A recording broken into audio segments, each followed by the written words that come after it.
Hello friends, welcome back to my YouTube channel Ravi Roshan biology. इस video में हम child health nursing का जो हम एमसीक्यू के बारे में डिस्कशन कर रहे थे उसका हम तीसरा भाग लेके आए हैं। दो भाग में हम फर्स्ट में 109 क्वेश्चन डिस्कशन किए थे, सेकंड में हम 196 तक डिस्कशन कर चुके हैं। अब उससे आगे हम इस वीडियो में आज कंप्लीट कर देंगे पूरा क्वेश्चन पीडियाट्रिक का। तो नेक्स्ट क्वेश्चन आज हम देखते हैं 197 से 197 नंबर से। तो फर्स्ट क्या है, जन्मजात हृदय रोगों का सर्वसामान्य प्रकार है। जन्मजात हृदय रोग का सर्वसामान्य प्रकार क्या है? इसका ऑप्शन है ASD, आर्टियल septal defect, BSD ventricular septal defect, PDA और टीजीए टेट्रालॉजी ऑफ फैलोटी जो होता है। तो इसका जो करेक्ट आंसर हो जाएगा हमारा 197 का, वो हमारा क्या हो जाएगा? B number, VSD ventricular septal defect जो है सो क्या है? जन्मजात हृदय रोगों का सामान्य प्रकार है। नेक्स्ट क्वेश्चन है क्या, निम्नलिखित जन्मजात हृदय रोगों में से कौन सा विकार एसाइनोटिक विकार है? तो इसका ऑप्शन है truncus arteriosus, tricuspid atresia, atrial septal defect और टेट्रालॉजी ऑफ फैलोट। तो इसका जो करेक्ट आंसर हो जाएगा 198 का, वो हमारा क्या हो जाएगा? सी नंबर हो जाएगा, एट्रियल सेप्टल डिफेक्ट। ये जो है सो मुख्य रूप से पाया जाता है। 4 चैम्बर होता है हार्ट का, तो उसमें जो ये है यहाँ पे क्या होता है? होल पाया जाता है। यहाँ पे क्या पाया जाता है? होल पाया जाता है। यहाँ पे बीच में जो है उसका पाया जाता है? होल पाया जाता है। उसे क्या कहते हैं हम? एट्रियल सेप्टल डिफेक्ट कहते हैं। मतलब एट्रियम के बीच में जो है सो सेप्टम में क्या होता है? होल होता है। नेक्स्ट है, निम्नलिखित में से कौन सी असामान्यता टीओएफ में सामान्यतः पाई जाने वाली असामान्यता नहीं है? तो टीओएफ टेट्रालॉजी ऑफ फैलोट जो है उसमें 4 प्रकार का असामान्यताएं पाई जाती है। तो निम्न में से कौन सा जो है सो उसमें नहीं पाया जाता? तो ऑप्शन है pulmonary stenosis, overriding of aorta, mitral stenosis और वेंट्रिकुलर सेप्टल डिफेक्ट। तो इसमें जो है पुल्मोनरी स्टेनोसिस तो पाया जाता है, ओवरराइडिंग ऑफ एरोटा भी पाया जाता है, मिट्रल स्टेनोसिस ये नहीं पाया जाता है, वेंट्रिकुलर सेप्टल डिफेक्ट भी पाया जाता है, मिट्रल स्टेनोसिस जो है ये नहीं पाया जाता है। इसका करेक्ट आंसर जो हो जाएगा वो क्या हो जाएगा? हमारा सी नंबर हो जाएगा, मिट्रल स्टेनोसिस नहीं पाया जाता है। नेक्स्ट है 200 नंबर क्वेश्चन जो है वो क्या है? राइट टू लेफ्ट संटिंग का उदाहरण है। राइट से लेफ्ट का जो संटिंग किया जाता है उसका उदाहरण क्या है? ऑप्शन है एएसडी, बीएसडी, पीडीए या टीओएफ। तो इसका जो करेक्ट आंसर हो जाएगा 200 का, वो हमारा क्या हो जाएगा? ए नंबर हो जाएगा, ASD atrial septal defect. ASD इसका करेक्ट आंसर हो जाएगा 200 का, ए नंबर। नेक्स्ट है 201 नंबर क्वेश्चन, बच्चों में रूमेटिक हार्ट डिजीज आरएचडी के मुख्यतः 4 रूप होते हैं। निम्नलिखित में से कौन सा आरएचडी का रूप नहीं है? तो mitral regurgitation, pulmonary regurgitation, aortic regurgitation और ट्राइकस्पिड रिगर्गिटेशन। तो इसका जो करेक्ट आंसर हो जाएगा 101 का 201 का, वो हमारा बी नंबर हो जाएगा, पुल्मोनरी रिगर्गिटेशन। नेक्स्ट है, इन्फेक्टिव इंडोकार्डाइटिस का मुख्य कारण है। इन्फेक्टिव इंडोकार्डाइटिस का मुख्य कारण क्या होता है? ऑप्शन है streptococcus viridans, staphylococcus aureus, candida albicans या स्यूडोमोनास एरिगुइनोसा। इसका जो करेक्ट आंसर हो जाएगा 202 का, वो हमारा क्या हो जाएगा? ए नंबर हो जाएगा, स्टेप्टोकोकस विरिडेंस। नेक्स्ट है कॉर्डिया कार्डाइटिस, एंड यहाँ पे होगा, यहाँ पे जो है सो एंड छूट गया, यहाँ पे एंड होगा। एंड पॉलीअर्थराइटिस की प्रमुख चिकित्सीय अभिवृत्तियाँ हैं। मतलब ये तीनों जो है सो किस में पाया जाता है? क्लिनिकल फीचर जो है ये किसका मेन क्लिनिकल फीचर है? तो ऑप्शन है infective endocarditis, rheumatic fever, cognitive heart failure या कॉग्निटिव हार्ट डिजीज। इसका करेक्ट आंसर हो जाएगा, वो हमारा क्या हो जाएगा? B number, rheumatic fever. Rheumatic fever में जो है कॉर्डिया कार्डाइटिस और पॉली अर्थराइटिस पाया जाता है। नेक्स्ट है, रक्त कोशिकाओं की संख्या में कमी क्या कहलाती है? रक्त कोशिका में की संख्या में अगर कमी है तो वो क्या कहलाता है? ऑप्शन है इरिथ्रोसाइटोपिनिया, ल्यूकोसाइटोपिनिया, थ्रोम्बोसाइटोपिनिया या पेनसाइटोपिनिया। तो इसका जो करेक्ट आंसर हो जाएगा वो हमारा क्या हो जाएगा? डी नंबर हो जाएगा, पेनसाइटोपिनिया। नेक्स्ट है क्वेश्चन, बच्चों में रक्त कैंसर के लगभग 75% मामले किस प्रकार के होते हैं? बच्चा में जो रक्त कैंसर होता है, ब्लड कैंसर होता है, उसका मुख्यतः 75% मामला किस में मतलब कौन सा कारण का होता है? तो ऑप्शन है acute lymphocytic leukaemia, acute lymphoid leukaemia, chronic lymphatic leukaemia या क्रोनिक साइटिक ल्यूकेमिया, तो इसका जो करेक्ट आंसर हो जाएगा 205 का, वो हमारा क्या हो जाएगा, ए नंबर हो जाएगा, एक्यूट लिम्फोसाइटिक ल्यूकेमिया, जिसे हम शॉर्ट में ALL के नाम से भी जानते हैं। नेक्स्ट है हाई हेमोलाइटिक एनीमिया का उदाहरण है। हेमोलाइटिक एनीमिया का उदाहरण क्या है, तो ऑप्शन है A number haemophilia, B Fanconi anaemia, C sickle cell anaemia या डी पर्नीशियस एनीमिया। इसका करेक्ट आंसर जो हो जाएगा 206 नंबर का, वो हमारा क्या हो जाएगा, सी नंबर हो जाएगा, सिकल सेल एनीमिया इसका करेक्ट आंसर हो जाएगा। हेमोलाइटिक एनीमिया का उदाहरण क्या है, सिकल सेल एनीमिया। नेक्स्ट है थैलेसीमिया का सबसे सामान्य प्रकार है। थैलेसीमिया का सबसे सामान्य प्रकार क्या है, तो ऑप्शन है alpha thalassaemia, beta thalassaemia, gamma thalassaemia या डेल्टा थैलेसीमिया। इसका करेक्ट आंसर हो जाएगा, वो हमारा क्या हो जाएगा, बी नंबर हो जाएगा, बीटा थैलेसीमिया जो है सो थैलेसीमिया का सबसे सामान्य प्रकार है। नेक्स्ट है निम्नलिखित में से किस रोग को कुली एनीमिया के नाम से भी जाना जाता है। कुलीज एनीमिया के नाम से किस एनीमिया को जाना जाता है, किसको जाना जाता है, तो ऑप्शन है परपुरा, हेमोफीलिया, थैलेसेमिया और हेरिडिटरी एस्फेरोसाइटोसिस। तो इसका जो करेक्ट आंसर हो जाएगा 208 का, वो हमारा क्या हो जाएगा, सी नंबर हो जाएगा। थैलेसेमिया को हम कुलीज एनीमिया के नाम से भी जानते हैं। नेक्स्ट क्वेश्चन है 209 नंबर, हीमोफीलिया उदाहरण है। हीमोफीलिया जो है सो किस चीज़ का उदाहरण है, ऑप्शन है इसका ए नंबर ऑटोसोमल डोमिनेंट डिजॉर्डर्स का, सेकेंड ऑटोसोमल रेसेसिव डिजॉर्डर्स का, सी एक्स लिंक्ड डोमिनेंट डिजॉर्डर्स का या एक्स लिंक्ड रेसेसिव डिजॉर्डर्स का। इसका जो करेक्ट आंसर हो जाएगा, वो हमारा क्या हो जाएगा, डी नंबर हो जाएगा, एक्स लिंक रेसेसिव डिजॉर्डर्स का हीमोफीलिया उदाहरण है। नेक्स्ट है हीमोफीलिया का सबसे सामान्य प्रकार है। हीमोफीलिया का सबसे सामान्य प्रकार कौन सा है, मतलब कौन सा प्रकार जो है जो सबसे ज़्यादा पाया जाता है, हीमोफीलिया काउज करता है, तो haemophilia A, haemophilia B, haemophilia C या स्यूडो हीमोफीलिया। तो इसका जो करेक्ट आंसर हो जाएगा, वो हमारा क्या हो जाएगा, ऑप्शन नंबर ए हो जाएगा, हीमोफीलिया ए जो है सो सबसे ज़्यादा क्या होता है, काउज होता है।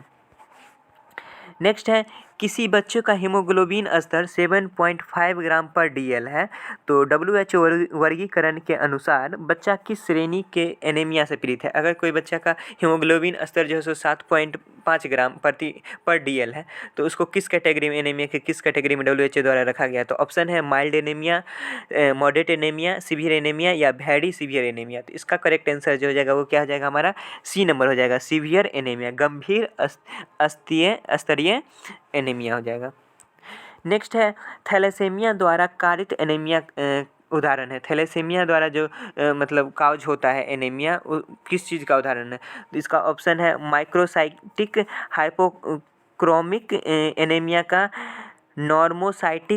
नॉर्मोक्रोमिक एनीमिया का, मैक्रोसाइटिक हाइपरक्रोमिक एनीमिया का या माइलोसाइटिक एक्रोमिक एनीमिया का। इसका करेक्ट आंसर हो जाएगा 212 का, वो क्या हो जाएगा, ए नंबर हो जाएगा, माइक्रोसाइटिक हाइपोक्रोमिक एनीमिया का।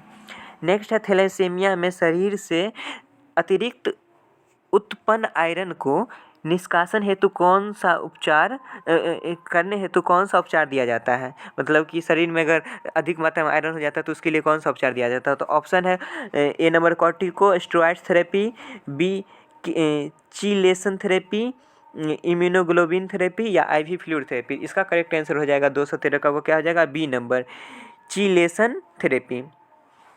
नेक्स्ट क्वेश्चन की बात करें हम 214 नंबर, वृक्क अपनी डैश क्रियात्मक क्षमता तक शारीरिक द्रव्यों के संगठन को सामान्य बनाए रखने में सक्षम होता है। वृक्क जो है सो कितने % क्रियात्मक क्षमता तक शारीरिक द्रव्यों को संगठन बनाए रखता है, तो ऑप्शन है 10%, 30%, 50% और 70%।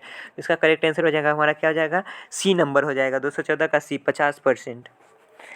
नेक्स्ट क्वेश्चन क्या है, शीशन को पृष्ठ सतह पर मूत्र की उपस्थिति क्या कहलाती है। शीशन जो होता है मतलब पेनिस जो होता है, उसके पृष्ठ सतह पर मूत्र का उपस्थिति क्या कहलाता है, तो इसका ऑप्शन है फाइमोसिस, कॉर्डी इपिस्पेडियासिस या हाइपोस्पेडियासिस। इसका करेक्ट आंसर हो जाएगा, वो क्या हो जाएगा, हमारा सी नंबर, इपिस्पेडियासिस। मतलब उसमें क्या होता है कि जिससे मूत्र का निष्कासन होता है, उसका जो मतलब यूरेथ्रा जो होता है वो क्या होता है, ऊपर ही रहता है, उसका प्रॉपर रूप से क्या होता है, सही रूप से क्या होता है, विकसित वो नहीं होता है, तो उसे इपिस्पेडियासिस कहते हैं। नेक्स्ट क्वेश्चन है शीशन के अधरीय घुमाव को क्या कहते हैं, ऑप्शन है कॉर्डी फाइमोसिस, क्रिप्टोचिडियम या हर्माफ्रोडिटिज्म। इसका करेक्ट आंसर हो जाएगा 216 का, वो क्या हो जाएगा हमारा ए नंबर हो जाएगा, कॉर्डी, कॉर्डी हो जाएगा, कॉर्डी। नेक्स्ट है दीर्घकालिक वृक्कीय विफलता की अंतरिम अवस्था है। दीर्घकालिक वृक्कीय विफलता की अंतिम अवस्था क्या है? ऑप्शन है यूरेमिया, एजोटेमिया, क्रॉनिक किडनी फेलियर या इंड स्टेज रीनल डिजीज। तो इसका जो करेक्ट आंसर हो जाएगा वो क्या हो जाएगा 217 का D number, end stage renal disease, मतलब रीनल डिजीज का सबसे इंड स्टेज पर आ जाएगा। नेक्स्ट है मीट हाइपोस्पेडियासिस का सबसे सामान्य प्रकार है। ऑप्शन है लेटरल हाइपोस्पेडियासिस, मिडिल हाइपोस्पेडियासिस, एंटीरियर हाइपोस्पेडियासिस या पोस्टीरियर हाइपोस्पेडियासिस। इसका जो करेक्ट आंसर हो जाएगा वो क्या हो जाएगा 218 का सी नंबर, एंटीरियर हाइपोस्पेडियासिस। नेक्स्ट है मादा बच्चों में योनि में मूत्र मार्ग का खुलना क्या कहलाता है? मतलब मादा जो चाइल्ड होता है, चिल्ड्रन होता है, उसमें क्या होता है, वेजाइना में क्या होता है, यूरेथ्रा का मार्ग खुल जाता है, तो उसे हम क्या कहते हैं? तो इसका जो ऑप्शन है हाइपोस्पेडियासिस, इपिस्पेडियासिस या क्रिप्टोचिडियम या हर्माफ्रोडाइट्स। तो इसका करेक्ट आंसर जो हो जाएगा वो क्या हो जाएगा हमारा ए नंबर, हाइपोस्पेडियासिस। नेक्स्ट है सिर में चोट, हेड इंजरी का सबसे सामान्य प्रकार है। हेड इंजरी का सबसे सामान्य प्रकार क्या है? ऑप्शन है कंटूशन, कंसशन, फ्रैक्चर या लैसरेशन। तो इसका करेक्ट आंसर 220 का क्या हो जाएगा हमारा बी नंबर, कंसशन। नेक्स्ट है चोट के कारण कपाल संधि हो, क्रेनियल स्यूचर का खुलना क्या कहलाता है? मतलब चोट लगने के कारण कपाल का जो संधि होता है, क्रेनियल स्यूचर जो होता है, वो अगर खुल जाता है तो उसे हम क्या कहते हैं? इसका ऑप्शन है उस फ्रैक्चर को क्या कहते हैं? तो ऑप्शन है linear fracture, depressed fracture, diastatic fracture या कम्यूटेड फ्रैक्चर। तो इसका करेक्ट आंसर हो जाएगा वो क्या हो जाएगा सी नंबर हो जाएगा 221 का, डायस्टैटिक फ्रैक्चर। नेक्स्ट है प्रमस्तिष्क एवं बाह्य तानिका के मध्य रक्तपिंड का निर्माण कहलाता है। ऑप्शन है इपिड्यूरल haematoma, subdural haematoma, intradural haematoma या इंट्रासेरिब्रल हेमेटोमा। इसका करेक्ट आंसर हो जाएगा 222 का क्या हो जाएगा ए नंबर हो जाएगा, इपिड्यूरल हेमेटोमा। नेक्स्ट है अपकारी या हानिकारक उत्तेजन पर जागने वाली चेतन अवस्था क्या कहलाती है? ऑप्शन है कोमा, स्टूपर, डेलीरियम या ऑब्टूडेशन, ऑब्टूडेशन। इसका करेक्ट आंसर जो हो जाएगा 223 का वो क्या हो जाएगा डी नंबर ही हो जाएगा, ऑब्टूडेशन। नेक्स्ट है न्यूरल ट्यूब डिफेक्ट, NTD, मतलब न्यूरल ट्यूब डिफेक्ट का सबसे सामान्य प्रकार क्या है? तो ऑप्शन है cranioschisis, encephalocele, spina bifida occulta, spina bifida cystica. इसका करेक्ट आंसर 224 का क्या हो जाएगा C number, spina bifida occulta. Next है स्पाइना बाइफिडा सामान्यतः क्षेत्र में पाया जाता है, मतलब स्पाइना बाइफिडा जो है सो सामान्यतः नॉर्मली कौन से क्षेत्र में पाया जाता है, कौन से क्षेत्र पे स्पाइना बाइफिडा क्रिएट होता है? तो ऑप्शन है सर्वाइकल, थोरेसिक, लंबर और लंबोसैक्रल। तो इसका जो करेक्ट आंसर हो जाएगा वो क्या हो जाएगा हमारा डी नंबर, लंबोसैक्रल, जो कि जैसे हमारा जो L5 और S1 पे ये क्या होता है क्रिएट होता है। क्लियर? नेक्स्ट नेक्स्ट क्वेश्चन की हम बात करें तो एक कपालाय विकृत होकर विभिन्न अंतःकपालीय संरचनाओं का बाहर निकलना क्या कहलाता है? ऑप्शन है ए नंबर क्रेनियोस्कैसिस, रैचिएसिस, गैस्ट्रोएस्चियासिस या क्रेनियोसिनोस्टोसिस। इसका करेक्ट आंसर जो हो जाएगा वो हमारा क्या हो जाएगा 226 का ए नंबर हो जाएगा, क्रेनियोस्चियासिस। नेक्स्ट है भ्रूणीय विकास के दौरान तंत्रिकीय नाल के ठीक से बंद नहीं होने के कारण उत्पन्न जन्मजात विकारों को क्या कहते हैं? तो इसका ऑप्शन है डायसेफिया, डायस्बैसिया, डायस्चेसिया या डायसरेफिया। इसका करेक्ट आंसर जो हो जाएगा वो हमारा क्या हो जाएगा 227 का, वो जो है सो हमारा डी हो जाएगा, डायसरेफिया। नेक्स्ट है हाइड्रोसिफिलिस से पीड़ित मरीजों में CSF की अतिरिक्त मात्रा को डाइवर्ट करने के लिए की जाने वाली सबसे सामान्य शंटिंग है। ऑप्शन है VA shunt, VG shunt, VP shunt या VS शंट। इसका करेक्ट आंसर जो हो जाएगा वो क्या हो जाएगा हमारा 228 का C number VP shunt. VP मतलब ventricular parietal ventricular pulmonary shunt, मतलब हमारा जो ब्रेन है उसमें से वेंट्रिकल भाग से हमारा प्लूरल कैविटी है उसमें क्या किया जाता है, एक शंटिंग लगा दिया जाता है, एक कनेक्शन कैनुला लगा दिया जाता है, जिससे वहाँ का जो एक्सेसिव फ्लूइड होता है वो क्या हो जाता है, यहाँ के ड्रेन हो जाता है। नेक्स्ट है तनिका संक्रमण मेनिंजाइटिस का सबसे सामान्य प्रकार है। ऑप्शन फंगल, एसेप्टिक, पायोजेनिक या ट्यूबरकुलोसिस। इसका करेक्ट आंसर जो है वो क्या हो जाएगा हमारा सी नंबर पायोजेनिक। मेनिंजाइटिस जो है सो पायोजेनिक के कारण क्रिएट होता है। नेक्स्ट है चेतना के स्तर में कमी की पहली अवस्था है। चेतना के स्तर में कमी होता है उसका पहला अवस्था क्या पाया जाता है। इसका ऑप्शन है स्टूपर, डेलीरियम, कन्फ्यूजन, लेथार्जी। इसका करेक्ट आंसर जो है वो क्या हो जाएगा हमारा डी नंबर लेथार्जी। नेक्स्ट है सबसे सामान्य एवं सबसे अधिक घटनापूर्ण दौरे कौन से हैं। इसका ऑप्शन है टोनिक, क्लोनिक, एटोनिक या टोनिक क्लोनिक। इसका करेक्ट आंसर जो है वो क्या हो जाएगा हमारा 231 का वो जो है सो डी नंबर हो जाएगा tonic clonic.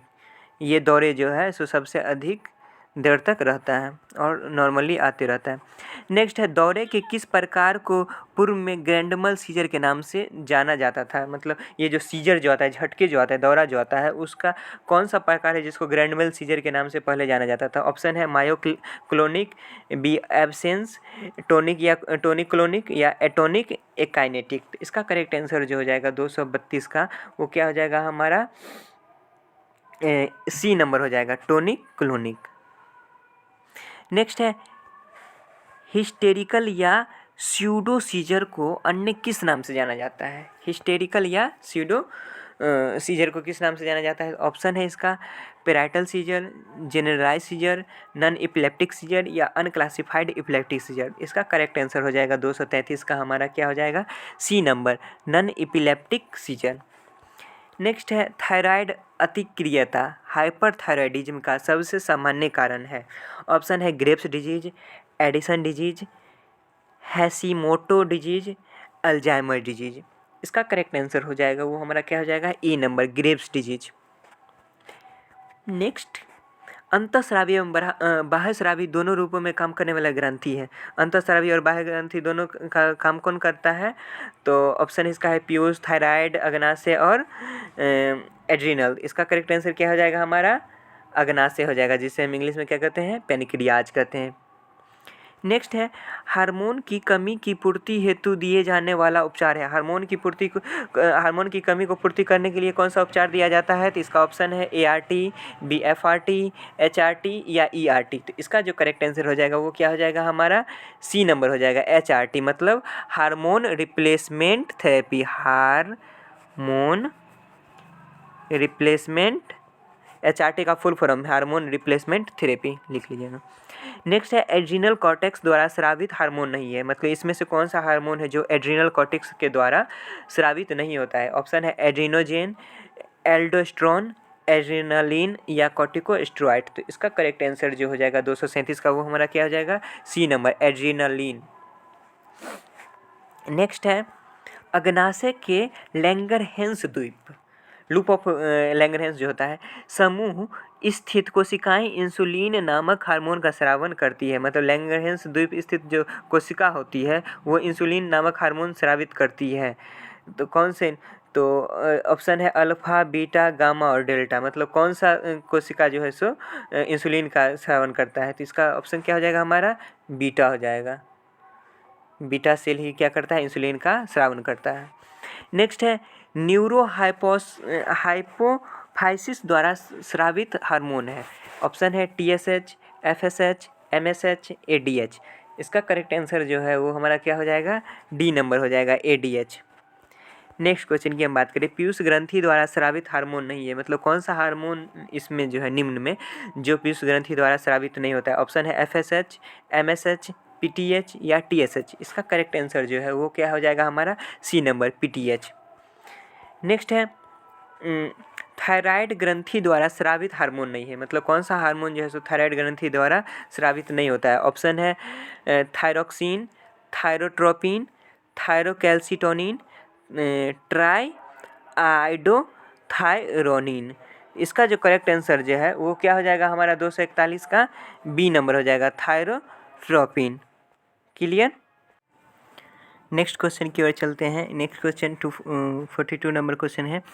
3P polyphagia, polydipsia एवं पॉलीयूरिया द्वारा चरितार्थ रोग है। मतलब ऐसा कौन सा थी है जिसमें पॉलीफेजिया मतलब अधिक भूख, पॉलीडिप्सिया मतलब अधिक प्यास, और पॉलीयूरिया अधिक मूत्र विसर्जन द्वारा चरितार्थ होता है। इसका ऑप्शन है ग्रेव्स रोग, एडिसन रोग, मधुमेह या बहुमूत्र रोग। इसका जो करेक्ट आंसर हो जाएगा वो हमारा क्या हो जाएगा, मधुमेह। मधुमेह में जो डायबिटीज़ में जो है सो कौन सा सिम्टम्स दिखता है, पॉलीफेजिया, पॉलीडिप्सिया और पॉलीयूरिया का कंडीशन दिखता है। नेक्स्ट है मधुमेह की जटिलताएं नहीं है। निम्न में से कौन सा जो है सो मधुमेह का जटिलताएं नहीं है, कंट्रा इंडिकेशन नहीं है। तो ऑप्शन है मायोपैथी, न्यूरोपैथी, नेफ्रोपैथी या रेटिनोपैथी। इसका जो करेक्ट आंसर हो जाएगा वो हमारा क्या हो जाएगा, ए नंबर हो जाएगा, मायोपैथी। ये मधुमेह का जटिलताएं नहीं है। नेक्स्ट है किस विकार को पॉट्स कर्वेचर के नाम से भी जाना जाता है। मतलब निम्न में से कौन सा ऐसा विकार है, डिजॉर्डर है जिसको पॉट्स कर्वेचर के नाम से भी जाना जाता है। इसका ऑप्शन है काइफोसिस, लॉर्डोसिस, एस्क्लेरोसिस या एक्टोसिस। इसका जो करेक्ट आंसर हो जाएगा 244 का वो हमारा क्या हो जाएगा, ए नंबर हो जाएगा, काइफोसिस। नेक्स्ट है लॉर्डोसिस मेरुदंड के किस क्षेत्र का विकार है। लॉर्डोसिस मेरुदंड में मतलब कि मेरुदंड का कौन से क्षेत्र का विकार है, कौन से क्षेत्र में ये होता है। इसका ऑप्शन है सर्वाइकल, थोरेसिक, लंबर या सैक्रल। तो इसका करेक्ट आंसर जो हो जाएगा 245 का वो क्या हो जाएगा हमारा, सी नंबर, लंबर साइड पे जो है वो क्या होता है, लॉर्डोसिस होता है। नेक्स्ट है ऑस्टियोमेलाइटिस मुख्य किस प्रकार की अस्थियों का रोग है। ऑस्टियोमेलाइटिस जो है सो मुख्यतः से किस अस्थि में मतलब कौन से बोन में रोग होता है ये। तो ऑप्शन है flat bone, long bone, spongy bone या इरेगुलर बोन। तो इसका जो करेक्ट आंसर हो जाएगा वो हमारा क्या हो जाएगा, बी नंबर हो जाएगा, लॉन्ग बोन में जो है सो ऑस्टियोमाइलाइटिस मुख्यतः से प्रभावित करता है लॉन्ग बोन को। नेक्स्ट है juvenile rheumatoid arthritis. Juvenile rheumatoid arthritis होने की संभावना किस आयु पर सर्वाधिक होती है। मतलब जुवेनाइल रूमेटॉइड अर्थराइटिस जो होता है वो कौन से आयु वर्ग के में सबसे ज़्यादा पाया जाता है। तो इसका ऑप्शन है ए नंबर 1 वर्ष तक, दूसरा 1 से 3 वर्ष, सी 3 से 6 वर्ष या डी 6 से 12 वर्ष। इसका करेक्ट आंसर जो है 242 का वो क्या हो जाएगा हमारा, बी नंबर, 1 से 3 वर्ष के बच्चों में जो है सो सबसे ज़्यादा जुवेनाइल रूमेटॉइड्स अर्थराइटिस पाया जाता है, होता है। नेक्स्ट है ऑस्टियोमाइलाइटिस मुख्यतः डैश द्वारा कारित होता है। ऑस्टियोमाइलाइटिस जो है सो मुख्यतः किसके द्वारा काउज होता है। तो इसका ऑप्शन है staphylococcus aureus, staphylococcus pneumoniae, haemophilus influenzae type B, Neisseria meningitidis. इसका करेक्ट आंसर जो है वो क्या हो जाएगा हमारा 248 का ए नंबर, स्टेप्टोकोकस ऑरिस के द्वारा जो है ऑस्टियोमाइलाइटिस होता है। नेक्स्ट है लॉर्डोसिस का सबसे सामान्य कारण है। लॉर्डोसिस जो होता है, जो हमारा मेरुदंड में होता है, इसका सबसे सामान्य कारण क्या है, किस कारण से होता है। इसका ऑप्शन है ए नंबर चोट लगना मतलब ट्रॉमा, बी मोटापा ओबेसिटी, सी स्क्लेरोसिस या डी पोस्टुरल काइफोसिस। तो इसका जो करेक्ट आंसर जो है 249 का वो हमारा क्या हो जाएगा, D number, postural kyphosis. Next question की हम बात करें, काइफोसिस के लिए कौन सा वंशानुगत रोग जिम्मेदार हो सकता है। काइफोसिस जो होता है उसके लिए कौन सा रोग वंशानुगत रोग जिम्मेदार हो सकता है। तो इसका ऑप्शन है हिर्शस्प्रुंग्स डिजीज या एस्क्यूरमन्स डिजीज, हैशीमोटोज डिजीज या पैगेट्स डिजीज। इसका जो करेक्ट आंसर हो जाएगा वो हमारा क्या हो जाएगा, बी नंबर हो जाएगा, सेक्यूरमन्स डिजीज। नेक्स्ट है स्पाइनल डिफॉर्मिटी का सबसे सामान्य प्रकार है। स्पाइनल डिफॉर्मिटी जो होता है उसका सबसे सामान्य प्रकार क्या है। ऑप्शन है congenital sclerosis, idiopathic sclerosis, symptomatic sclerosis या कॉम्पेंसेटरी स्क्लेरोसिस। इसका जो करेक्ट आंसर हो जाएगा वो हमारा क्या हो जाएगा, बी नंबर हो जाएगा, आइडियोपैथिक स्क्लेरोसिस। आइडियोपैथिक मतलब क्या, अज्ञात स्क्लेरोसिस के कारण जो है सो स्पाइनल डिफॉर्मिटीज सबसे अधिक पाया जाता है। शायद ये 75 से 80% जो है सो इसी कारण काउच होता है। नेक्स्ट है juvenile idiopathic arthritis. Juvenile idiopathic arthritis औषधीय उपचार है, मतलब कौन से औषधि से इसका उपचार किया जाता है? तो ऑप्शन है ए नंबर नेसिड्स, मतलब non steroid anti inflammatory drugs, या मेथोट्रेक्सेट, कॉर्टिकोस्टेरॉइड्स, या बायोलॉजिक एजेंट्स। इसका जो करेक्ट आंसर हो जाएगा वो हमारा क्या हो जाएगा? ए नंबर हो जाएगा, non steroid anti inflammatory drugs. देखिए, क्योंकि अर्थराइटिस है, मतलब इन्फ्लामेशन है, इसलिए जो हम उसको ड्रग्स देंगे वो कौन सा देंगे? मतलब एंटी इन्फ्लामेटरी, इन्फ्लामेशन के विरुद्ध जो काम करेगा वही ड्रग्स देंगे, तभी तो वो क्या होगा, उसका ट्रीट हो पाएगा। इसलिए हम नेसिड्स ग्रुप का ड्रग्स उसे हम देते हैं। नेसिड्स का फुल फॉर्म क्या हो गया? Non steroid anti inflammatory drugs. Clear? Next है टांगों की असमान लंबाई के कारण होने वाला विकृति है, मतलब टांग जो है, टांग का अगर लंबाई एक का लंबा और एक का छोटा है तो इसका कारण, मतलब इसके लंबाई का मतलब किस कारण से जो है सो ये ऐसा होता है? तो इसका ऑप्शन है काइफोसिस, लॉर्डोसिस, एस्क्लेरोसिस, या न्यूरोफाइब्रोमाइटोसिस। तो इसका करेक्ट आंसर जो है वो हमारा क्या हो जाएगा? 253 का सी नंबर, एस्क्लेरोसिस। एस्क्लेरोसिस के कारण जो है सो क्या होता है? टांग का जो लंबाई है वो क्या होता है? असामान्य होता है। नेक्स्ट है मंद बुद्धि का WHO द्वारा दिया गया वर्गीकरण क्या कहलाता है? मतलब मंद बुद्धि जो है उसके लिए जो WHO द्वारा वर्गीकरण दिया गया है उसको हम क्या कहते हैं? ICD-5, ICD-10, ICD-15, या ICD-20। इसका करेक्ट आंसर जो है वो क्या हो जाएगा? 254 का बी नंबर, ICD-10। ICD का फुल फॉर्म क्या हो गया? इंटरनेशनल काउंट ऑफ डिजिट के ऐसा ही कुछ था, भूले मैं आपसे। नेक्स्ट है सेरिब्रल पलासी सीपी का सबसे सामान्य प्रकार है। सीपी का सबसे सामान्य प्रकार क्या है?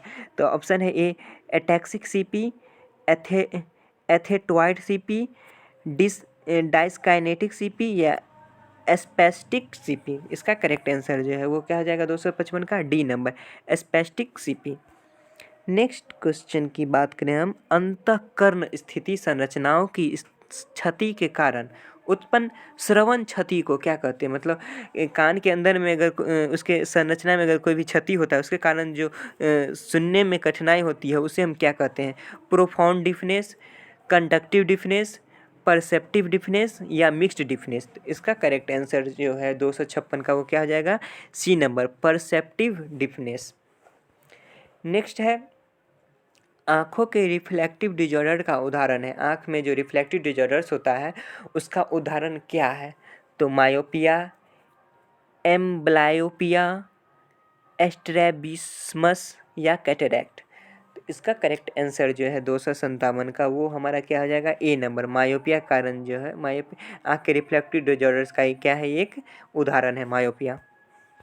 नेक्स्ट है असामान्य पेशीय तान एवं समन्वय द्वारा चरितार्थ रोग है। मतलब असामान्य पेशी का तान होता है, मसल्स टेंशन होता है, और समन्वय द्वारा चरितार्थ कौन सा रोग है? तो ऑप्शन है myasthenia gravis, Parkinson disease, cerebral palsy, या कॉन्स डिजीज। तो इसका जो करेक्ट आंसर है वो क्या हो जाएगा? हमारा 258 का सी नंबर हो जाएगा, सेरिब्रल प्लेसी। नेक्स्ट क्वेश्चन क्या है? डैश से कम बुद्धि लब्धि, मतलब इंटेलिजेंसी क्वेसेंट मंद बुद्धिता कहलाता है। मतलब कितना से कम IQ लेवल होगा तो उसे हम मंद बुद्धिता कहेंगे। तो ऑप्शन है इसका 50, 60, 70, या 80। इसका जो करेक्ट आंसर हो जाएगा वो हमारा क्या हो जाएगा? 259 का सी नंबर हो जाएगा, 70। नेक्स्ट है बुद्धि लब्धि की गणना किस सूत्र द्वारा की जाती है? मतलब IQ लेवल का जो हम गणना करते हैं, काउंट करते हैं, वो कैसे, कौन से फॉर्मूला से पता करते हैं? तो इसका पहला ऑप्शन है बोन एज बट्टा मेंटल एज गुना 100। नेक्स्ट ऑप्शन है मेंटल एज बट्टा क्रोनोलॉजिकल एज गुना 100। नेक्स्ट ऑप्शन है बोन एज बट्टा क्रोनोलॉजिकल एज गुना 100, या क्रोनोलॉजिकल एज बट्टा मेंटल एज गुना 100। तो इसका जो करेक्ट आंसर हो जाएगा वो हमारा क्या हो जाएगा? 260 का बी नंबर हो जाएगा, मेंटल एज, मतलब कि उसका दिमागी जो उम्र है वो, और क्रोनोलॉजिकल एज मतलब जो उसका अभी करेंट एज है, मतलब अभी हाल का जो उम्र है वो, और उसे 100 से गुना कर देंगे तो वो क्या हमारा IQ लेवल निकल जाएगा। नेक्स्ट है संयुक्त राष्ट्र द्वारा बच्चे के कितने मूल अधिकार स्वीकार किए गए? संयुक्त राष्ट्र मतलब USA जो है, US के द्वारा जो है सो कितने मूल सिद्धांत जो अधिकार है वो बच्चे के लिए स्वीकार किया गया है। तो इसका ऑप्शन है 8, 10, 12 या 14। इसका जो करेक्ट आंसर है वो क्या हो जाएगा हमारा, बी नंबर हो जाएगा। 10 मूल सिद्धांत जो है सो बच्चे के लिए स्वीकार किया गया है अधिकार। नेक्स्ट क्वेश्चन, संयुक्त राष्ट्र द्वारा बच्चे के अधिकारों की घोषणा कब की गई थी? मतलब ये जो बच्चे का अधिकार का घोषणा, जो 10 गो अधिकार था, वो कब घोषणा सर्वप्रथम किया गया था संयुक्त राष्ट्र द्वारा? ऑप्शन है सन 1956 में, सन 1959 में, सन 1974 में या सन 1986 में। इसका जो करेक्ट आंसर है वो हमारा क्या हो जाएगा, बी नंबर हो जाएगा, सन 1959 में। और इसका जो अगर हम डेट की बात करें तो वो 20 नवंबर को हुआ था, 20 नवंबर को 1959 में, 20 नवंबर को। नेक्स्ट है, मानव तस्करी एवं जबरदस्ती मजदूरी को रोकने संबंधी संवैधानिक प्रावधान है। मतलब कौन से आर्टिकल में जो है संवैधानिक प्रावधान जो है सो मानव तस्करी जो करता है या ज़बरदस्ती मजदूरी करवाता है उसके लिए कौन से आर्टिकल में लिखा गया है? तो ऑप्शन है आर्टिकल 21 में, आर्टिकल 23 में, आर्टिकल 24 में या आर्टिकल 45 में। इसका जो करेक्ट आंसर है 263 का वो क्या हो जाएगा हमारा, बी नंबर, आर्टिकल 23। नेक्स्ट है, संविधान के आर्टिकल 21A के तहत किस आयु के बच्चे को मुक्त एवं अनिवार्य शिक्षा का प्रावधान किया गया है? तो इसका ऑप्शन है 4 से 14 वर्ष, 6 से 14 वर्ष, 8 से 14 वर्ष या 10 से 16 वर्ष। इसका करेक्ट आंसर जो है वो क्या हो जाएगा हमारा, 6 से 14 वर्ष के बच्चे को जो है मुफ्त में शिक्षा और अनिवार्य शिक्षा किया, मुक्त बच्चों को मुफ्त एवं अनिवार्य शिक्षा का प्रावधान है, मुफ्त में और अनिवार्य है शिक्षा। नेक्स्ट है, the Hindu adoption and maintenance act 1956 के अनुसार दत्तक ग्रहण करने वाले व्यक्तियों, माता एवं पिता की कुल आयु से अधिक नहीं होना चाहिए। मतलब कितना आयु का उम्र का माता और पिता होगा जो मतलब किसी को एडॉप्ट कर सके, उससे ऊपर नहीं होना चाहिए। ऑप्शन है 70 वर्ष, 80 वर्ष, 90 वर्ष या 100 वर्ष। इसका जो करेक्ट आंसर है वो क्या हो जाएगा हमारा, सी नंबर हो जाएगा, 90 वर्ष। 90 वर्ष तक के का जो है वो क्या कर सकता है, बच्चे को एडॉप्ट कर सकता है। नेक्स्ट क्वेश्चन की ओर हम चले, क्या है, the Hindu adoption and maintenance act 1956 के अनुसार गोद जाने वाले बच्चों की आयु डैश वर्ष से अधिक नहीं। और वो जो Hindu adoption and maintenance act जो था उसके द्वारा जो है सो किस उम्र तक के बच्चे को हम मतलब गोद लिया जा सकता है, उससे अधिक नहीं होना चाहिए। इसका ऑप्शन है 5 वर्ष, 5, 10, 15 या 20। इसका जो करेक्ट आंसर है वो क्या हो जाएगा हमारा, सी नंबर, 15 वर्ष से ऊपर के बच्चे को एडॉप्ट नहीं किया जा सकता है, उससे नीचे को किया जा सकता है। नेक्स्ट है, द चाइल्ड लेबर एक्ट 1986 प्रतिबंधित व्यवसायों द्वारा प्रतिक्रियाओं में बालकों के नियोजन को कितनी सजा का प्रावधान करता है? न्यूनतम 1 माह अधिकतम 1 वर्ष, बी ऑप्शन न्यूनतम 3 माह अधिकतम 1 वर्ष, न्यूनतम 3 माह अधिकतम 2 वर्ष, न्यूनतम 3 माह अधिकतम 3 वर्ष। इसका जो करेक्ट आंसर है 267 का वो हमारा क्या हो जाएगा, बी नंबर जाएगा। न्यूनतम 3 माह का और अधिकतम 1 वर्ष का होता है, जो चाइल्ड लेबर एक्ट के प्रति मतलब बच्चों से क्या करवाता है, काम करवाता है, उसके लिए ये सजा। नेक्स्ट है 268 number question, the child labour act 1986 के अनुसार प्रतिबंधित व्यवसायों द्वारा एवं प्रतिक्रियाओं में बालक की क्रियाविधि इंटरवल सहित डैश से अधिक नहीं होनी चाहिए। ऑप्शन है 6 घंटा, मतलब कि चाइल्ड लेबर एक्ट के द्वारा जो है सो अगर अनुसार प्रतिबंधित व्यवसाय में अगर बालक कोई भी कार्य कर रहा है तो वहाँ उसका कितना घंटा मतलब योग होना चाहिए, कितना घंटा से ज़्यादा काम नहीं कर सकता है। तो 6 घंटा, 8 घंटा, 10 घंटा या 12 घंटा। इसका करेक्ट आंसर जो है वो क्या हो जाएगा हमारा, ए नंबर हो जाएगा। 6 घंटा से ऊपर बच्चे से कार्य नहीं करवाना है प्रतिबंधित व्यवसायों में। नेक्स्ट है, भारत सरकार द्वारा राष्ट्रीय बाल नीति कब स्वीकार की गई? भारत सरकार द्वारा जो है राष्ट्रीय बाल नीति जो है, नेशनल चाइल्ड पॉलिसी जो है एनसीपी, सबसे पहले मतलब कब स्वीकार किया गया था? ऑप्शन है सन 1974 में, बी सन 1984 में, सन 1994 में या सन 2001 में। इसका करेक्ट आंसर जो है वो क्या हो जाएगा हमारा, ए नंबर, सन 1974 में एनसीपी मतलब राष्ट्रीय बाल स्वीकार नीति जो है सो ये स्वीकार किया गया था भारत सरकार द्वारा। नेक्स्ट और लास्ट क्वेश्चन की बात हम करें तो ये क्या है, संकटग्रस्त बच्चों के लिए आपात सहायता प्रदान करने हेतु चाइल्ड हेल्पलाइन सुविधा किस नंबर पर बोला था, मतलब चाइल्ड हेल्पलाइन नंबर जो है वो कौन सा है? ऑप्शन है 1092, 1094, 1096 या 1098। तो इसका जो करेक्ट आंसर है वो हमारा क्या हो जाएगा, डी नंबर हो जाएगा। वो क्या है, 1098। मतलब 1098 पर अगर हम कॉल करेंगे तो वो चाइल्ड हेल्पलाइन पे कॉल लग जाएगा। इस वीडियो में बस इतना ही। आप लोग खुद वीडियो देखिए और सब्सक्राइब करिए और अपने दोस्तों को भी शेयर करिए और उसे भी सब्सक्राइब करने के लिए बोलिए। लाइक करिए, कमेंट करिए। Thank you.